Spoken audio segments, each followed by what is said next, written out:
샬롬, 비전 통독 6주차 열왕기하 18장에서 역대하 36장까지 역대상, 역대하, 괴관입니다.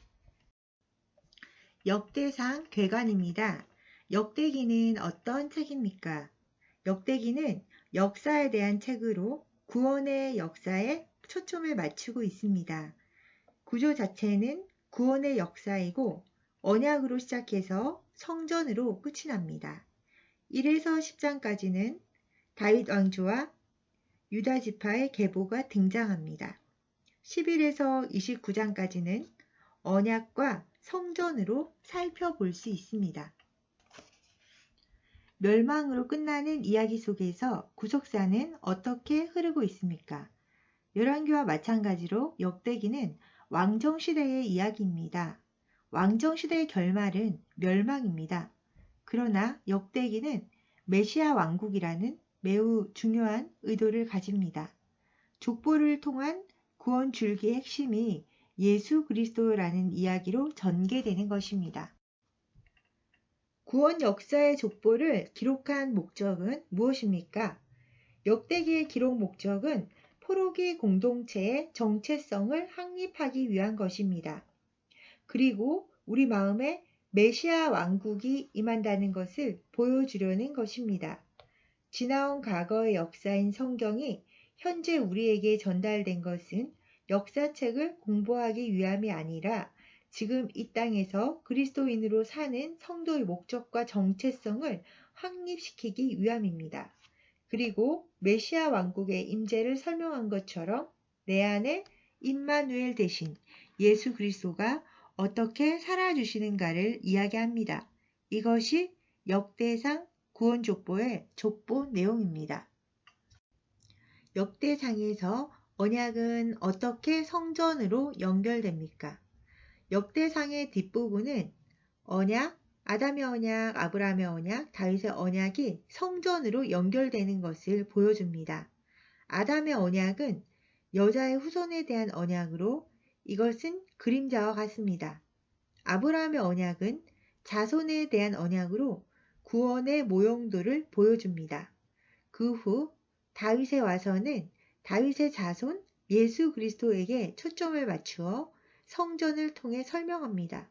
그래서 성전의 설계도를 보여주는데 그것이 구원의 설계도가 됩니다.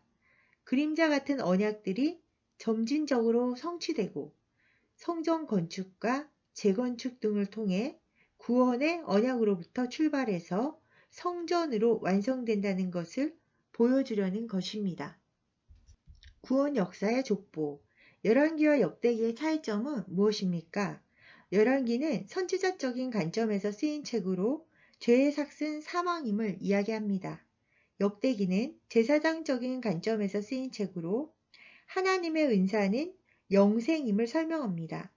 열왕기는 멸망에 대한 내용이고 역대기는 회복에 대한 내용, 곧 바벨론에 포로된 백성에게 소망을 주는 내용입니다.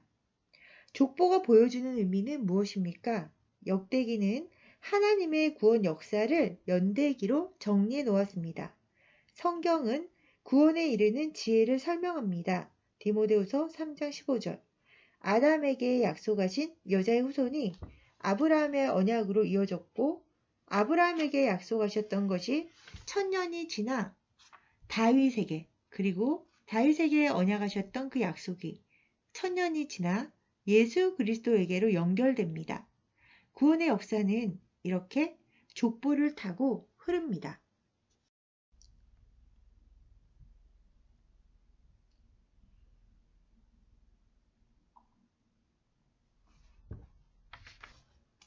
구원 언약의 다윗. 언약의 확증은 무엇으로 증명됩니까?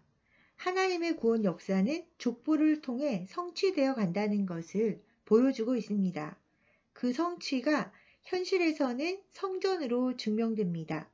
아브라함의 언약과 다윗의 언약이 성취되면서 성전이 건축되었습니다. 그 후 포로 귀환자들의 성전 재건 과정을 통해 구원받은 자들이 어떤 존재인지를 설명합니다. 그들이 바로 성전입니다. 언약궤의 비밀은 무엇입니까? 언약궤는 복음 상자, 곧 하나님의 말씀 상자와 같습니다. 그 안에는 언약의 돌판, 아론의 쌍난 지팡이, 하늘의 만나가 들어있는데요. 그것은 우리의 죄된 옛 모습을 상징합니다. 하나님의 말씀은 복음 덩어리입니다. 율법이 어떤 이들에게는 저주이지만 받는 이들에게는 복음인 것처럼 이 복음 덩어리가 어떤 사람에게는 피곤한 일이지만 어떤 사람에게는 축복된 일인 것입니다. 언약, 역대기는 예수님을 예표하는 다윗에게 초점을 맞추고 있습니다. 중심 내용은 하나님의 언약궤와 성전 건축입니다. 언약과 성전은 이스라엘의 정체성을 나타냅니다. 성전 건축을 통한 이스라엘의 회복. 언약의 돌파는 복음의 은혜로만 구원받음을 의미하고 예수 그리스도를 나타냅니다. 쌍난 지팡이는 새 사람으로 중생됨을 의미하고 부활을 나타냅니다. 만나가 든 금 항아리는 생명의 떡에 의한 영생을 예표하고 말씀을 말씀하시고 계십니다. 성전 건축이 의미하는 것은 무엇입니까? 바로 참 성전이신 예수 그리스도이십니다. 성전 건축 준비는 다윗이 하지만 성전 건축은 솔로몬이 합니다. 성전 설계도는 이미 출애굽 당시 성막으로 보여주셨습니다. 성전을 통해 보여주시고자 하는 것은 하나님의 통치입니다. 이것은 예수 그리스도를 통해 완전한 성전을 이루실 것을 의미합니다. 아라우나 타작마당 성전터에서 번제를 드렸죠. 다윗이 인구조사에 대한 벌로 번제를 드렸습니다. 번제와 화목제를 드렸고 하나님께서는 용서해 주셨어요. 이 성전터가 후에 솔로몬이 성전을 건축한 그 성전터가 됩니다. 그리고 그 성전 건축한 터가 후에 예수 그리스도께서 십자가에 못 박혀 죽으신 그 장소가 됩니다. 영원한 왕위에 오르실 예수님, 하나님께서 거하실 참 성전의 건축자 예수 그리스도를 볼 수 있습니다. 역대하 계관입니다. 역대하는 어떤 구조입니까? 역대하는 구원 역사의 구조를 가집니다. 그 구원 역사의 완성이 바로 성전입니다. 1에서 10장의 솔로몬 이야기는 모두 성전에 대한 것입니다. 그 후 11장에서 나라가 둘로 나뉘어지고 북쪽 지파 북이스라엘은 제갈 길로 가게 됩니다. 그래서 12장부터는 남쪽 지파 남유다만 기록되어 있습니다. 내용은 열왕기서와 같지만 역사를 바라보는 관점이 다릅니다. 역대하는 포로 귀환자들이 바라보는 위치에서의 열왕기인 것입니다. 즉 하나님의 구원 역사를 초점으로 기술한 책입니다. 역대하에 흐르는 구속사는 무엇입니까? 역대하의 구속사는 예수 그리스도가 유다 지파의 줄기로 오신다는 내용입니다. 예수님은 요한복음 4장의 수가성 여인과의 대화를 통해서 예배의 관점을 새롭게 정해 주셨습니다. 장소가 아니라 예수 그리스도를 통한 예배를 말씀하시며 구원이 유대인에게서 난다. 요한복음 4장 22절이라고 말씀하십니다. 다시 말하면 구원은 유다 지파에서 난다는 것입니다. 내가 유다 지파 사람이고 메시아가 오면 그때는 특정한 장소가 아니라 구원의 근거를 가지고 예배하게 하겠다는 이야기인 것입니다. 형식적인 예배, 동물 제사의 예배가 아니라 예수로 드려지는 신령한 예배를 말씀하신 것입니다. 왜 역사적 성전입니까? 열왕기서 기록 당시에는 이미 지어진 성전입니다. 그러나 역대기에서는 무너진 성전입니다. 과거의 성전이기에 역사적 성전인 것입니다. 새로운 성전이 지어질 준비가 끝난 상태에서 역대하가 끝납니다. 이는 여호와의 영광, 역대하 7장 1절이 충만하게 되는 구원을 소망한 것입니다. 이스라엘의 개혁을 바라시는 하나님의 마음을 어떻게 알 수 있습니까? 역사적 유다의 죄는 바벨론의 포로로 잡히는 것으로 결론이 났습니다. 열왕기하 24장 1절과 3절은 므낫세의 죄 때문에 바벨론의 포로가 될 것이라고 말씀합니다. 그런데 역대기에 나오는 므낫세의 이야기는 조금 다릅니다. 역대기에서의 개혁은 므낫세를 회개시키신 것처럼 회복시키시겠다는 하나님의 의지입니다. 여기서 볼 수 있는 구원 역사는 하나님에게는 죄를 지을 수밖에 없는 므낫세 같은 존재를 회개하게 하실 수 있는 능력이 있으시다는 것입니다. 세상의 소굴 같은 곳에서 살 수밖에 없는 존재를 그곳에서 다시 드라마틱한 방법으로 이끌어내시겠다는 하나님의 의지를 잘 보여주시는 것입니다. 역사적 성전, 포로 귀환자들에게 역사적 성전이 된 솔로몬 성전의 의미는 무엇입니까? 성전은 존재의 목적이고 사는 방법입니다. 포로 생활 70년이면 이미 바벨론에서 안락한 생활을 하고 있었을 것입니다. 그런 안락한 생활을 포기할 만한 그리고 생명을 걸 만한 가치를 발견하지 못하면 귀환할 수 없었을 것입니다. 안락함을 버리고 황폐한 땅으로 되돌아오는 것은 성전이 가진 의미 때문입니다. 우리의 삶의 목적은 무엇입니까? 예수 그리스도가 우리 존재의 목적이고 사는 방법이라면 그들에게는 성전이 그러합니다. 우리의 기준보다 더 큰 가치를 발견한다면 나를 포기할 수 있는 힘이 생길 것입니다. 구원 역사는 어떻게 성전으로 연결될까요? 하나님의 구원 역사는 아담의 가죽 옷에서부터 출발해서 아벨의 제사, 이삭의 번제 사건, 출애굽 어린 양, 그리고 성막으로까지 연결됩니다. 역사 속에서 무너진 성전은 무엇을 의미할까요? 성전은 하나님의 몸입니다. 요한복음 2장 19절 21절. 에베소서 5장에서는 순종과 복종을 통해 교회가 하나님의 몸임을 설명하고 있습니다.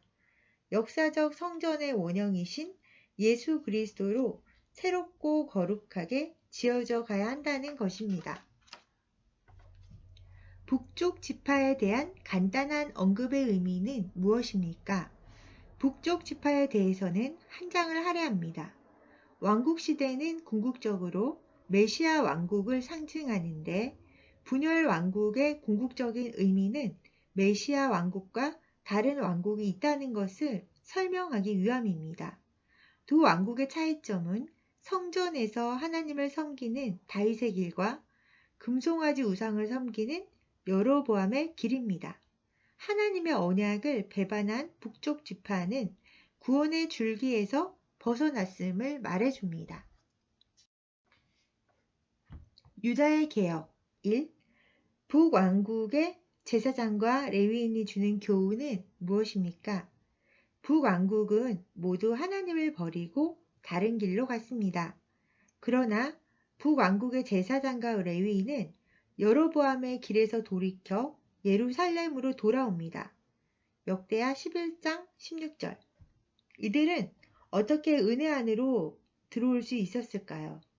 말씀을 따라가는 자는 언약 안으로 들어오는 은혜를 누리게 됩니다. 그 당시 48개의 성읍에 흩어져 있던 제사장과 레위인들은 진리를 찾는 자들이었습니다. 언약을 맡은 레위 사람들을 따라 예루살렘으로 돌아왔던 것입니다.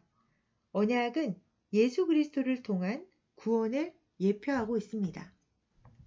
아사의 개혁. 아사의 개혁은 무엇을 가져왔습니까?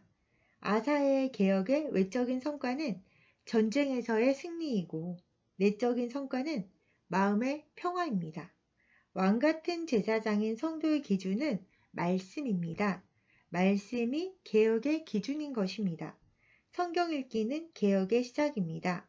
개혁의 내용은 우상을 깨뜨리는 것입니다. 내 마음속의 우상을 말씀으로 깨뜨리는 것이 종교개혁이며 종교개혁의 출발은 믿음, 곧 구원을 말합니다. 여호사밧과 요아스의 개혁. 개혁의 종착역은 어디입니까? 개혁의 주된 내용은 우상 숭배를 버리고 하나님을 섬기는 것, 즉 내 생각을 버리고 하나님 생각으로 바꾸는 것입니다. 악의 실을 제거하고 내 안에서 왕노릇하는 옛사람을 버리는 것을 말합니다. 우리의 신앙생활은 곧 나는 죽고 예수로 사는 삶을 말합니다. 유다의 개혁 2. 하나님이 원하시는 개혁은 외적인 부흥이 아니라 내적인 거룩입니다. 부패한 영성의 열매는 불신자보다 더 타락한 열매를 맺기 때문입니다. 부패한 영성의 형태를 요아스부터 계속 기록해 놓았습니다. 오늘날 현대 교회에게 원하시는 것도 이와 동일한 내적 거룩입니다. 요아스는 말년에 하나님을 배반하였고 아마샤는 에돔에서 승리하였고 에돔의 신을 숭배하였습니다. 선지자를 경청하지 않았습니다. 우시아는 교만했고 요담은 여호와의 성전에 출입하지 못했고 백성은 영적으로 부패가 심했습니다. 아하스는 부패한 영성의 열매로 북이스라엘보다 더 타락했습니다. 하나님이 원하시는 개혁은 내면의 영성입니다. 히스기야의 개혁의 핵심은 무엇입니까? 히스기야의 개혁의 핵심은 두 가지, 곧 백성의 성결과 성전의 성결입니다. 성결하게 하는 방법은 거룩하신 하나님과의 연합입니다. 연합하는 방법은 유월절이고 유월절은 인간의 노력이 아니라 예수의 희생을 말하는 것이기에 구원은 인간의 노력으로 될 수 없음을 단적으로 보여줍니다. 그러면 성도가 성결하게 사는 방법은 무엇일까요? 그것은 구원의 의미를 깊이 되뇌이는 것입니다. 요시야의 전무후무한 개혁에도 불구하고 왜 나라는 멸망했을까요? 외형적인 개혁과 마음까지의 완전한 개혁은 죽음에서 시작되기 때문입니다. 요아스는 이미 300년 전에 개혁을 위해 준비된 인물이었습니다. 그럼에도 불구하고 유다는 멸망했습니다. 예수 그리스도는 영원 전부터 준비되었습니다. 예수 그리스도를 통한 완전한 개혁은 무엇일까요? 그것은 출애굽 출세상입니다. 세상에 포로된 삶에서 빠져나오게 만드는 것이 곧 구원입니다. 그리고 참 성전을 건축해 예수 통치, 곧 구원의 삶을 살게 하시겠다는 것이 하나님의 완전한 계획이십니다. 이는 예수로 리폼되는 것입니다. 갈라디아서 4장 19절 말씀.